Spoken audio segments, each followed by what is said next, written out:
Palabasin mo kami dito kung ano-anong pinagsasabi mo sa anak ko, ha? Sinabi mo pag yung anak ko mukhang ulupong? Nay, hindi na ulupong yun! Ano bang sinabi sa'yo? Mana daw ko sa'yo?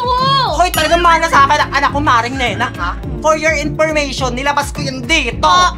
Ay, ikaw, saan mo nilabas yung anak mo? Sa tainga. Oh, talaga yun, nasa bubuo. Ay! May pagkakit ka pa din sa bakod ko! Skandalo sa kababae ka! Anak ko, ato, ano sinasabi mo? Ikaw, ano pinagsasabi mo sa anak ko? Umamin ka na. Kayo di bumanga at yung ka di yung magnanakaw! Hindi kami magnanakaw! Aba? Baba? At parang hindi magnanakaw? Ha? Ano sinasabi? Ako ba sinasabi? Anak ko! Narinig ko lahat. O Maring Nena? Aba, sige, Wala Maring. kang utang na loob. Sige, hampasin mo ako. Hindi. Aba! Ano wala akong utang na loob? Ako Hoy. yung magkakaroon ng utang lang sa iyo! Oo, alam mo nung elementary? Hoy, saan ka ba nangungopia? Di baga sa akin.